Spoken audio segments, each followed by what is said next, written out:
Isang magandang umaga na naman ngayong araw na to. Ngayon, alas 5 na ng madaling araw. Mag-i-start na ako ng aking trabaho. Ngayong araw ay duty kami sa Emirates and Flight and Catering. Ang trabaho ko ngayong araw ay magiging waiter. Kami ang mga magsiserve sa mga guests sa event na gaganapin ngayong araw. Ngayon, habang naglalakad ako, papuntang labas. Lakad lang, makikita natin na madilim pa ang labas kasi ngayon is madaling araw. Ayan, hanggang naglalakad, walang masyadong sasakyan, tahimik at walang ingay. Habang naglalakad tayo papunta sa ating destination, lakad lang.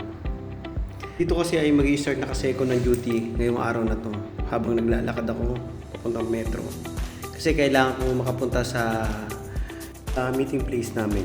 Kami ng mga kasama ko, doon kami makikita at para sabay-sabay kaming papunta sa Emirates Flight Catering na aming pagdudutihan dito sa Jijico.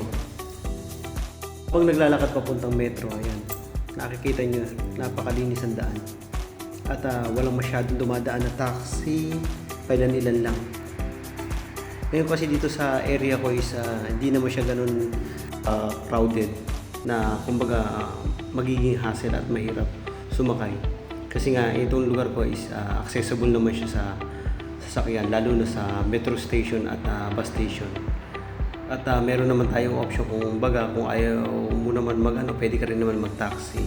Pero para sa akin kasi is ang pinaka the best option na para mapabilis ka sa biyahe ang metro station. Ito kasi ang halos ginagamit namin sa pagbibiyahe, lalo na sa kung malayo man o malapit at mas mura ang pamasahe.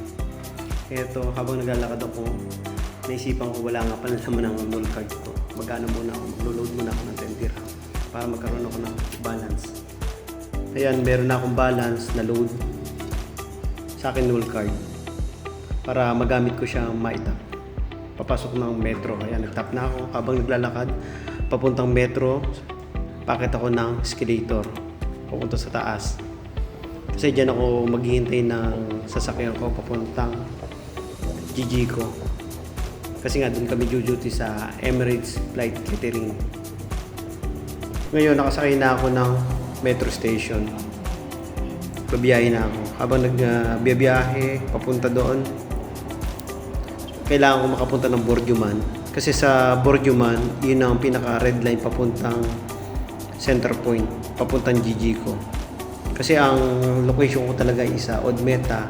Nasa green line ako at red line ang kailangan ko papuntahan. Ngayon habang naglalakad papunta sa opisina or building ng pagtatrabaho niya, makikita natin ang Emirates Flight and Catering.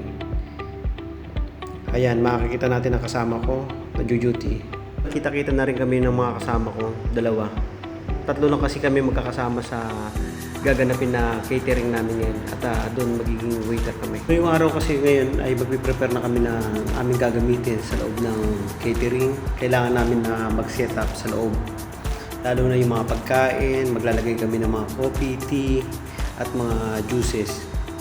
Maglalagay rin kami ng mga bread, katulad ng mga muffins, meron kami mga fruits at maglalagay rin kami ng mga croissant. After na yan, maglalagay rin kami ng para sa lunch time, para sa preparation ng kanilang lunch. Magbibideo muna ako habang wala pa namang guest. Kasi nga hindi naman kami pwedeng mag-video lalo na kung may guest dito sa loob. Kasi dito nga sa Dubai is maigpit talaga lalo na sa mga video or pag-take ng picture lalo na sa mga tao. Kaya papakita ko sa inyo yung pinaka-place dito sa loob. Yun yung pinaka-ginawa muna namin setup sa loob. Ngayon, nag-start na yan. Nilagay na namin yung food sa loob. Ayan, yung mga different food na may mga salad, iba-ibang klase ng mga Arabic, may mga bread. At may mga menu tayo. Ayan, at meron rin tayo na sweets and fruits. Ayan, mga juices, water. Ayan, meron tayo mga coffee cup para sa mga coffee. Ayan, yung mga fruits natin. Ayan, mga muffins, mga cookies, at tapos ito yung mga croissant.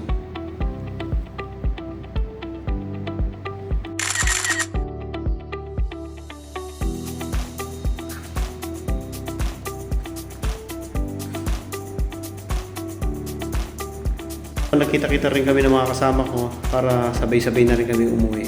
Dito talagang medyo sobra pagod ko kasi nga nag-overtime.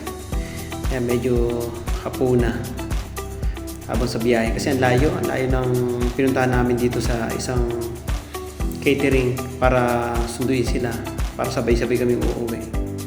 From Al Maktoum, going home na kami. At sana nagustuhan niyo itong mini content ko. At sa susunod na video, papakita ko naman sa inyo sa ibang lugar. At sana nag-enjoy kayo. Salamat.